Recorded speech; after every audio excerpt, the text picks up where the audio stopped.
obrigado aí pelo convite para participar desse evento.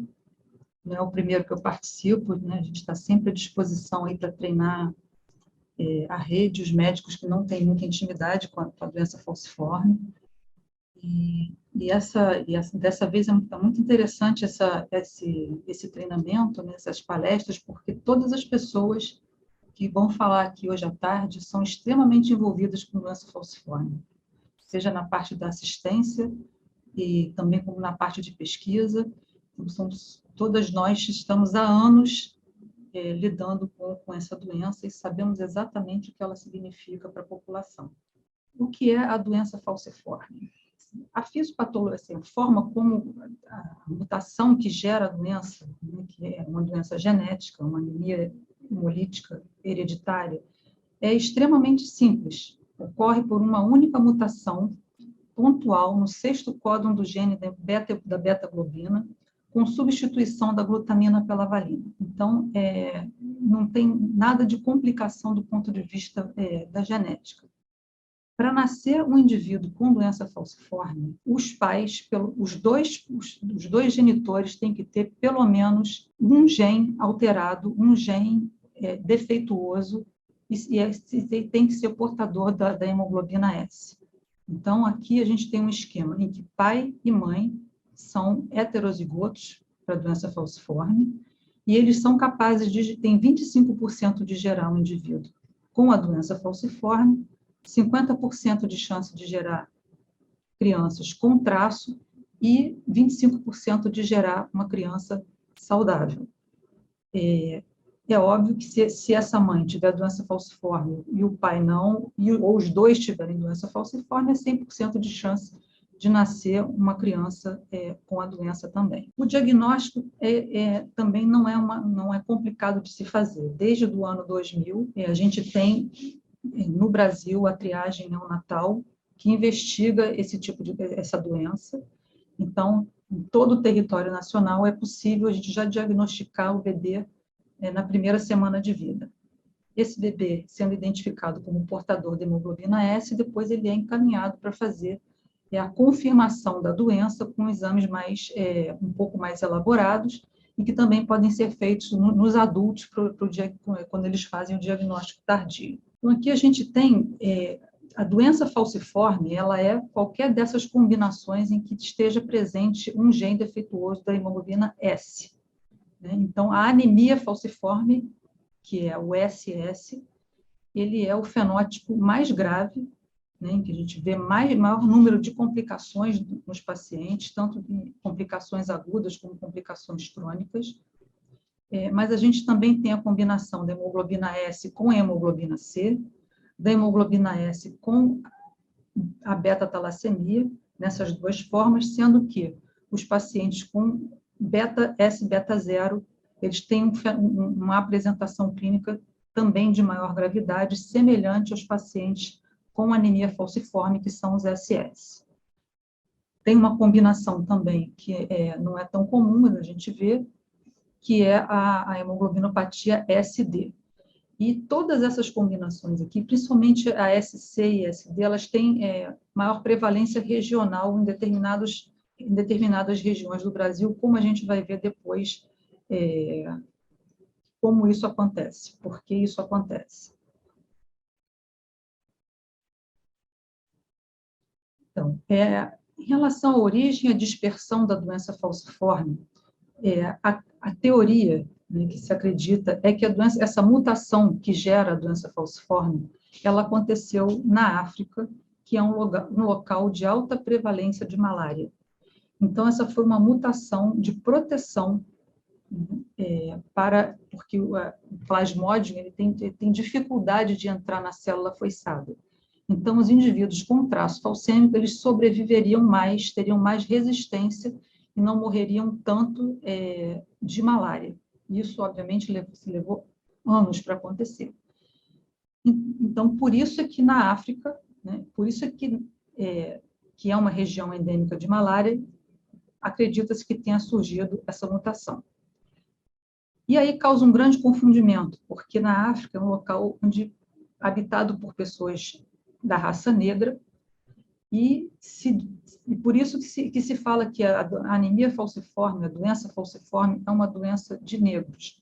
Mas, na realidade, não tem nenhuma relação com a raça, e sim com essa questão da malária e a região geográfica do mundo, que é povoada predominantemente pela população negra. Se a gente tivesse malária na Suíça, a gente teria doença falciforme em pessoas brancas, loiras, de olhos verdes. Pois bem, a gente teve um grande influxo de negros, escravos africanos para o Brasil, de diferentes regiões da África, e por isso, e que trouxeram, né, vieram as pessoas trazendo, já com essa mutação genética, e aqui no Brasil, com a miscigenação, que sempre ocorreu, as pessoas acabaram acasalando com indivíduos que não tinham a mutação e gerando crianças depois que foram também se acasalando e acabaram disseminando, dispersando a doença falciforme no território brasileiro.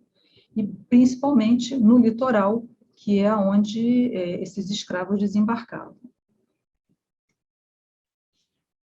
Esse outro esquema mostra ao longo dos séculos, né, como isso foi acontecendo. Século XVI, século XVII e século XVIII, que ainda tinha o tráfico negreiro, e os principais locais de desembarque desses escravos, o principal local, na realidade, foi a Bahia, onde a gente vai ver a maior prevalência da doença falciforme, e também aqui mais para o sul, no Rio de Janeiro.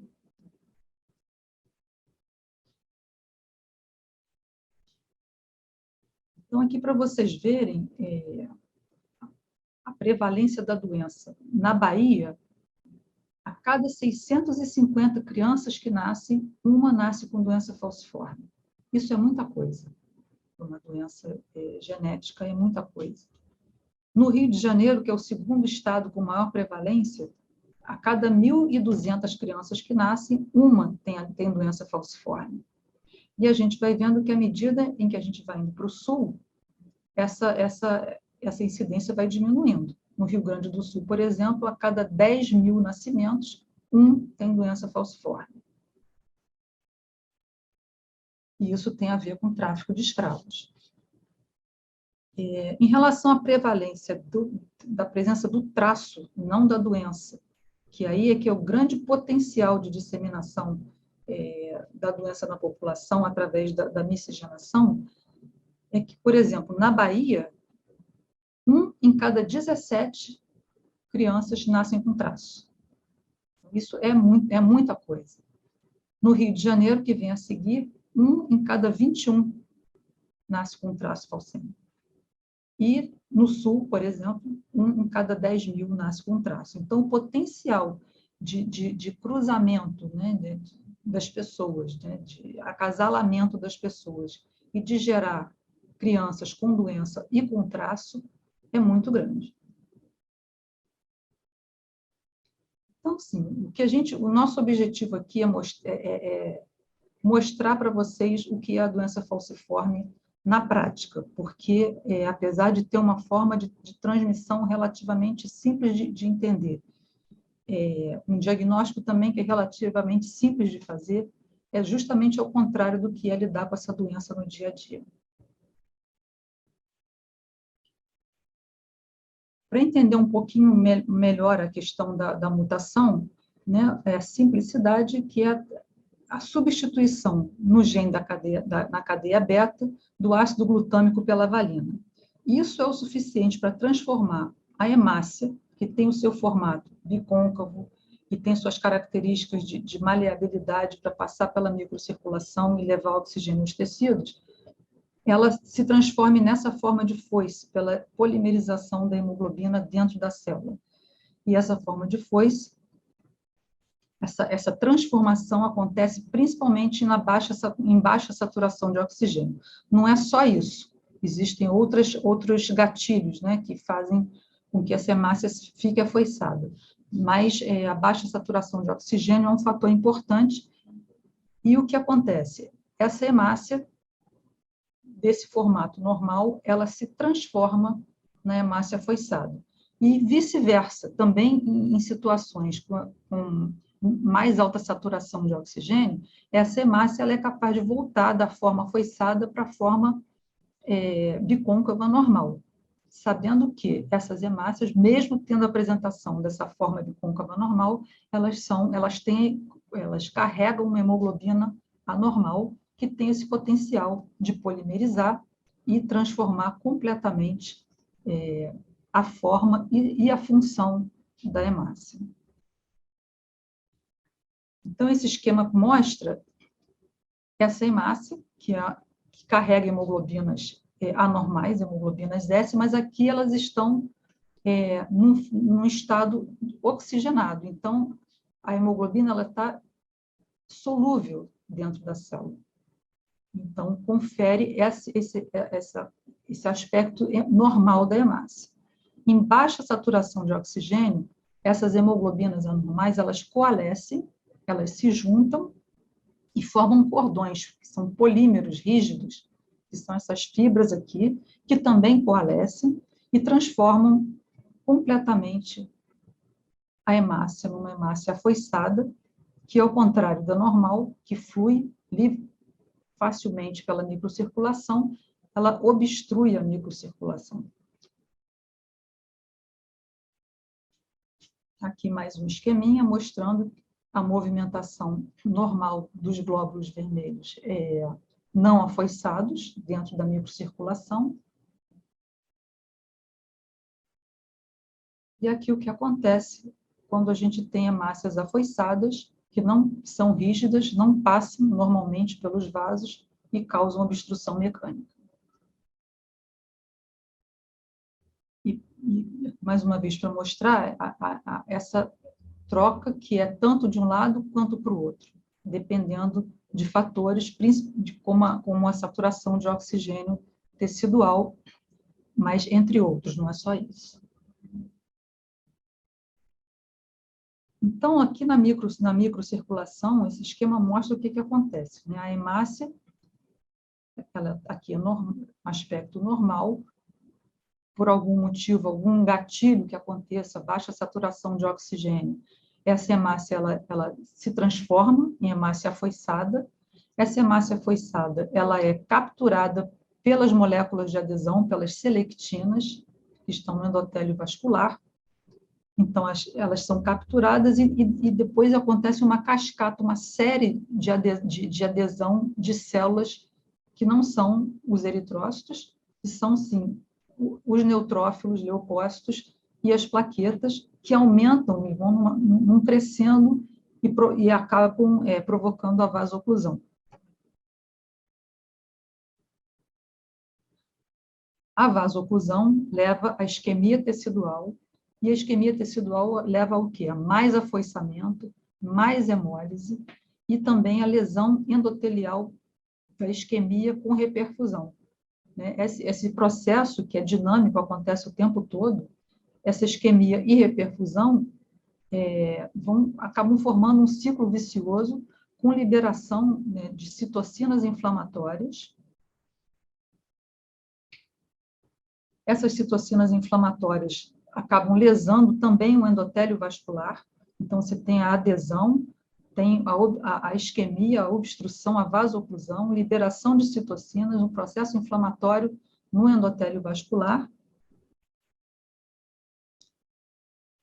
acabando por levar uma disfunção endotelial nesses pacientes. Então, o paciente já tem uma pré-condição para vasoclusão, né? Porque esse endotélio, de tanto ser castigado, tanto ser inflamado, obstruído, reperfundido, ele acaba havendo uma proliferação da camada íntima do endotélio vascular, que favorece, e aí entra no ciclo vicioso, né? Mais hemólise, mais isquemia, mais adesão, e quando isso acontece com uma intensidade, dependendo do tecido em que isso acontece, vai provocar as manifestações clínicas da doença.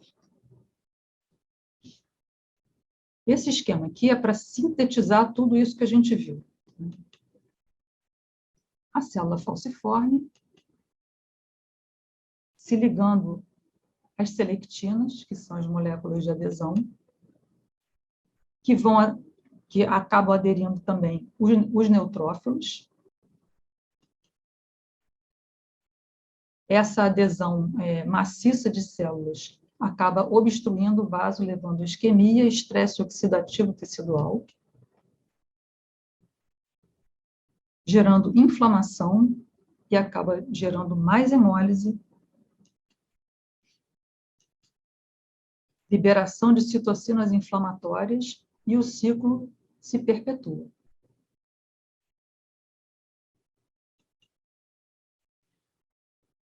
Trazendo isso, todo esse mecanismo fisiopatológico para a manifestação clínica da doença, né, a gente tem que... A oclusão vascular, né, a vasoclusão, ela leva a infarto tecidual e leva às manifestações agudas e crônicas da doença, que depois vão ser faladas com mais detalhe pelos outros palestrantes. Mas o carro-chefe da sintomatologia da doença falciforme é a dor. E é aí que todos nós aqui, vamos chamar bastante atenção para isso, porque é a principal causa de procura dos pacientes pelas emergências, e ela precisa ser muito bem abordada para tanto diminuir o sofrimento do doente na hora, como também para tentar interromper aquele ciclo vicioso que foi mostrado anteriormente, que acaba provocando não só a dor na hora, mas também a lesão crônica de órgãos, como, por exemplo, a osteonecrose, a nefropatia, a retinopatia, e aqui as duas mais temidas complicações da doença falciforme, que são as complicações agudas, que é a síndrome torácica aguda, que é como a gente chama a pneumonia da doença falciforme, e que é chamado de síndrome torácica porque não é só um quadro infeccioso, né, é multifatorial, e o AVC, sendo que a síndrome torácica aguda é uma das principais causas de morte da doença, e é o que chega nas emergências. O quadro inflamatório permanente nos vasos desse paciente acaba fazendo a hemólise crônica. A hemólise crônica libera hemoglobina livre na circulação, e essa hemoglobina ela inibe o óxido nítrico, que é um potente vasodilatador natural. Então, além da vasoclusão, esses pacientes acabam sofrendo também a vasoconstricção por diminuição do óxido nítrico circulante. A hemólise, inflamação, anemia e hipercoagulabilidade, causando doenças, as complicações da hipertensão pulmonar, úlceras de perna e a doença cerebrovascular, que também é uma doença que pode ser tanto aguda quanto crônica e é altamente debilitante para esses pacientes. Então, as crises vasoclusivas, na realidade, elas são multifatoriais. Então, a gente tem a oclusão mecânica dos vasos pelas células afoiçadas, depois junto com a adesão dos leucócitos e das plaquetas. A gente tem o fator inflamação, temos o fator hiperplasia da íntima, que já é uma lesão mais permanente, a trombose e a embolia gordurosa. Então, de simples, essa doença não tem nada. Uma doença altamente complexa na sua fisiopatologia e nos efeitos que isso pode provocar no paciente.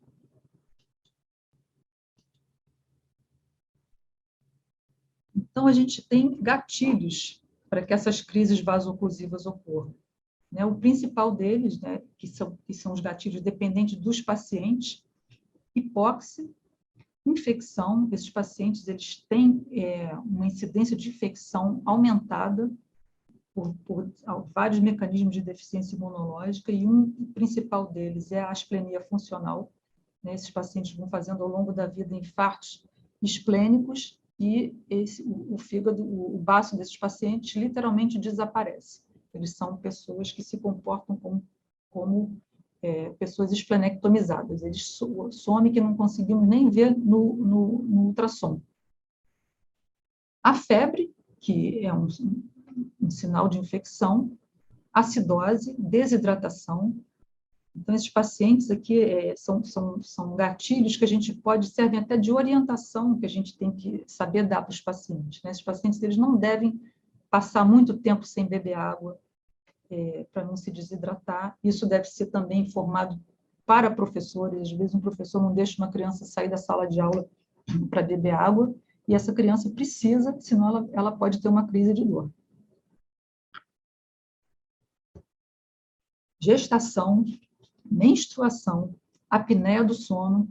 Esses pacientes, eles têm uma alteração por hiperfunção da medula óssea, acaba levando a alterações ósseas, também em ossos da face, que fazem com que eles tenham mais crises de apneia do sono. A apneia do sono leva a diminuição do oxigênio e podem provocar uma crise de dor, podem provocar também um priapismo no meio da noite, que muitos pacientes são acordados com priapismo, ansiedade e depressão, consumo de álcool e exaustão física. A questão da exaustão física, muitas vezes, atrapalha muito o paciente também a conseguir emprego. Esses pacientes, eles entram no emprego e são descartados porque eles não aguentam muita atividade física, principalmente quando são empregos que envolvem atividade física. Em relação ao ambiente, extremos de temperatura, né, tanto muito quente quanto muito frio, baixa saturação de oxigênio e ventos fortes também foi tido como um fator de ambiente que pode desencadear, pode ser um gatilho para a crise vasoclusiva. E a gente tem como biomarcadores de crise vasoclusiva a neutrofilia, trombocitose, aumento da hemoglobina extracelular, o aumento da LDH e reticulocitose. Então, esses pacientes, eles têm permanentemente esse quadro, esses biomarcadores aumentados, e mais ainda numa situação de uma crise vasoclusiva aguda.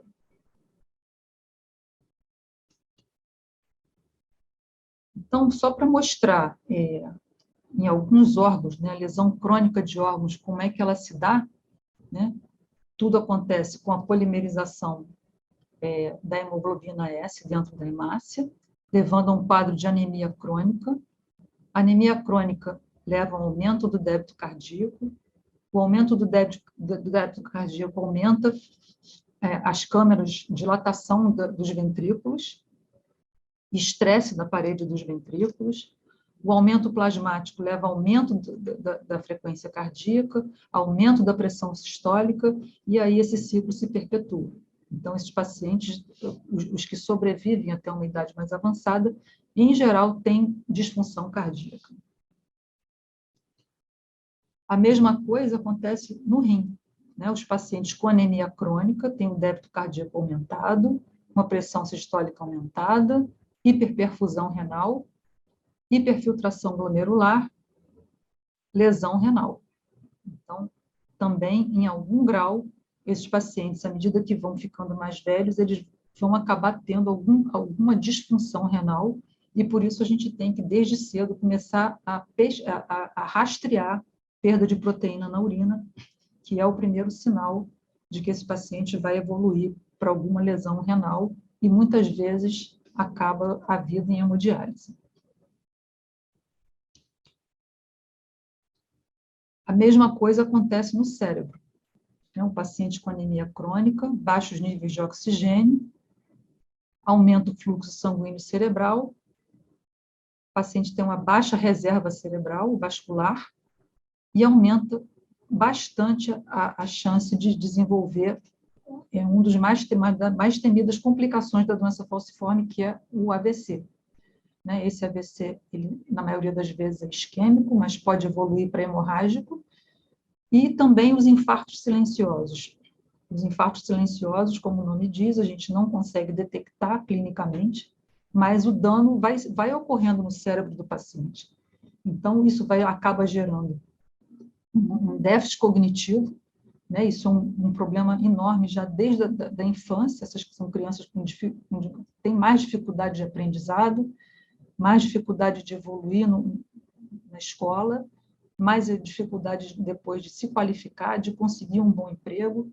Então, até nisso, a doença castiga do ponto de vista social a vida do paciente. Então, a gente tem que tentar rastrear também esses infartos silenciosos, como vai ser falado depois. Esse esquema mostra tudo o que pode ser acometido no organismo, no paciente com doença falciforme. Né? Então, a gente tem no cérebro a disfunção neurocognitiva, que eu acabei de falar, o acidente vascular, a gente tem nos olhos a retinopatia, infarto de retina, hipertensão pulmonar, síndrome torácica aguda, evento de dor aguda, que é muito comum eles terem dor torácica, né, como síndrome vasoclusiva, a cardiopatia, anemia crônica, risco de sepse pela asplenia funcional, infarto esplênico doloroso, complicações da gravidez, a gravidez em pacientes com doença falciforme são de altíssimo risco, úlceras de pele, principalmente nos membros inferiores, dor crônica,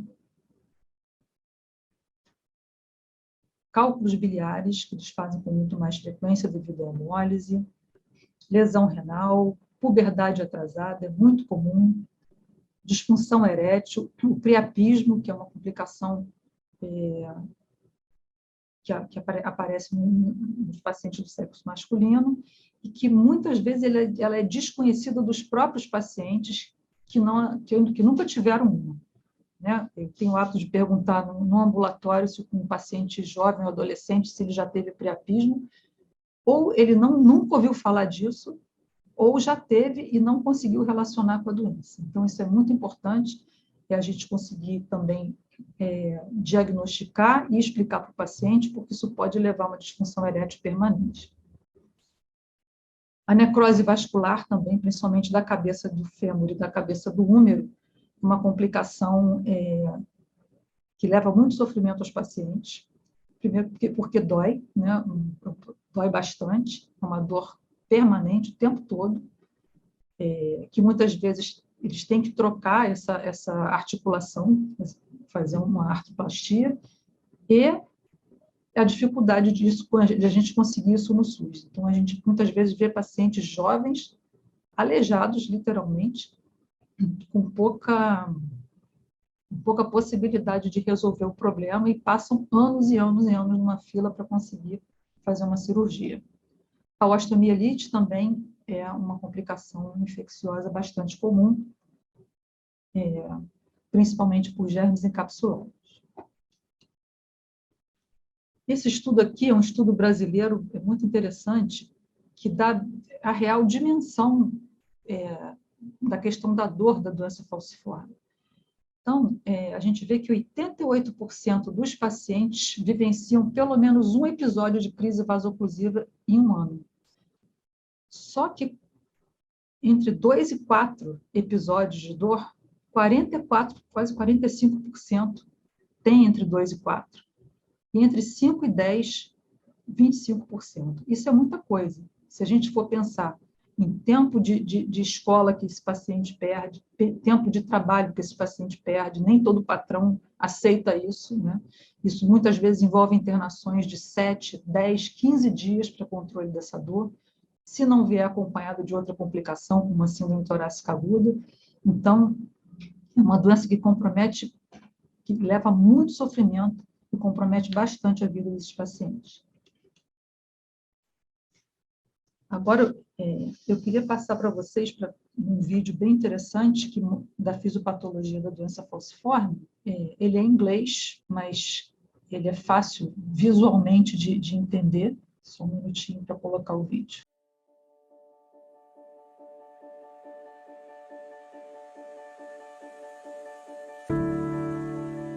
Just a single point mutation in the beta-globin gene leads to the debilitating damage of sickle cell disease. This inherited change drives a complex, unrelenting condition characterized by vaso-occlusion, chronic hemolysis, and chronic anemia. Hemoglobin S polymerization is the root cause of sickle cell disease pathology and its long-term sequelae. In low oxygen environments, hemoglobin S molecules coalesce and begin to polymerize. The polymers coalesce into long fibers that distort red blood cells into the characteristic sickle shape. Hemoglobin S polymerization is the key event that leads to drastic changes in the integrity and function of red blood cells. The polymers deform red blood cell membrane structure, making the cells much more rigid and adhesive. This slows or obstructs blood flow, resulting in vaso-occlusion and diminished oxygen delivery. Lower local oxygen levels induce further sickling, vaso-occlusion, reperfusion injuries, and inflammatory responses.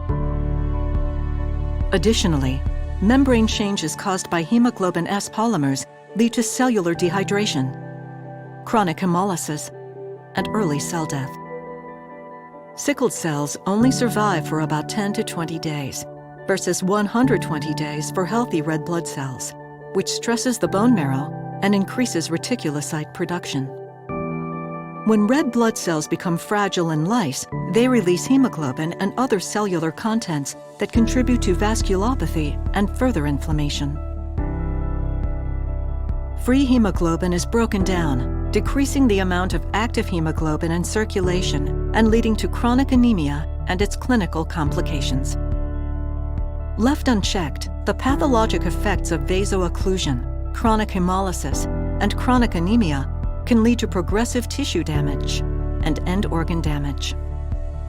Organs that may be affected by long-term chronic damage include the brain, eyes, lungs, heart, kidneys, and gallbladder. In summary, a single nucleic acid substitution in the beta-globin gene causes hemoglobin S polymerization that initiates extensive pathological changes leading to vaso-occlusion, chronic hemolysis, and chronic anemia. There is an ongoing need for improved management of patients with sickle cell disease and related end organ damage.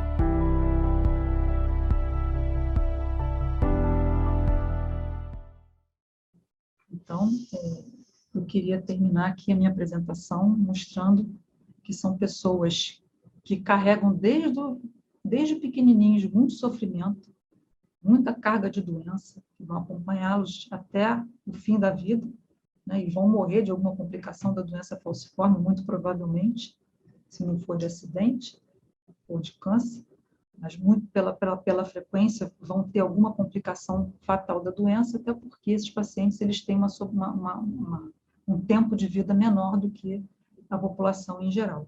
Mas são pessoas felizes, que merecem ser bem tratadas, e eu gostaria de homenageá-las. E aqui eu me despeço. Muito obrigado pela atenção, e qualquer coisa, estou aqui à disposição para responder perguntas, ou se alguém quiser se comunicar por e-mail também, está meu e-mail aí. Olá, doutora, muito obrigada pela palestra. Nós temos algumas perguntas aqui no chat. A primeira é Daniela Teixeira. Se é possível a hemácia retornar ao formato côncavo, por que a troca de sangue? É possível retornar, mas depois de vários episódios de afoiçamento, essas hemácias elas não voltam mais à forma habitual. E aí ela fica permanentemente afoiçada e acaba sofrendo hemólise. Então, na realidade, quando você faz uma transfusão, ou transfusão simples ou de troca, a gente está substituindo por hemácias que não contêm hemoglobina S e não sofrem afoiçamento. Sim, a outra pergunta aqui é da Ingrid Otílio. Quais são as alterações metabólicas provocadas pelo eritrócito falcêmico no desempenho de atividades físicas? Bom, esses pacientes eles têm uma reserva, se eu entendi direito a sua pergunta, mas têm uma reserva muito baixa, né? Então, eles não têm, eles têm uma atrofia muscular importante, né? É comum a gente vê esses pacientes, eles são, na grande maioria, magrinhos, e bem atrofiados, com déficit de crescimento também. Então, isso dificulta bastante fazerem atividades físicas, principalmente atividades físicas mais vigorosas, né? E muitas vezes até as atividades diárias. A fadiga é um sintoma muito comum nesses pacientes.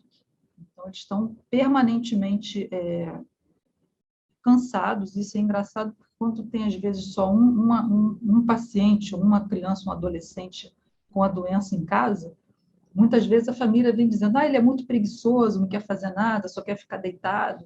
Mas isso é uma coisa real, ele pode até ser preguiçoso mesmo, mas eles têm um estado de fadiga crônica devido a serem anêmicos crônicos.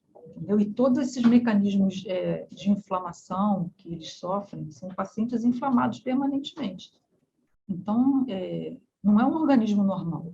Então, não é só a questão da hemácia falciforme, é toda a fisiopatologia envolvida que leva esses pacientes a não terem uma reserva para fazer para atividades físicas cotidianas ou até mais fortes. Uma outra pergunta aqui é por que a exposição à temperatura ambiente mais baixa costuma desencadear crises? Porque a temperatura baixa ela causa vasoconstricção. Então, a vasoconstricção piora a situação desses pacientes que já têm uma vasoconstricção, mesmo pela própria fisiopatologia da doença. Então, a vasoclusão vai acontecer com mais intensidade em baixas temperaturas. Ingrid de Souza pergunta, os sintomas costumam aparecer mais cedo ou ao longo do tempo? Os sintomas da doença eles costumam aparecer normalmente quando a taxa de hemoglobina fetal da criança começa a cair, né? A criança nasce com uma taxa de hemoglobina fetal que protege a fisiopatologia da doença, porque a hemoglobina fetal ela não sofre afoiçamento. Então, inclusive, isso é uma das estratégias do tratamento da doença, que dar medicações que aumentam a taxa de hemoglobina fetal. Então, em geral, a criança, até os 3, 5 anos de idade, ela pode até nem 3, 5 anos, até 1 ano de idade. 1 ano, 2 anos de idade, ela pode não ter sintomas da doença, a não ser aquelas que evoluem com maior gravidade, né? Principalmente os SS, por conta disso, dessa proteção da hemoglobina fetal. E à medida que essa hemoglobina fetal vai caindo, as chances de complicação vão aumentando, porque vão ficando apenas as hemácias com potencial de afoiçamento.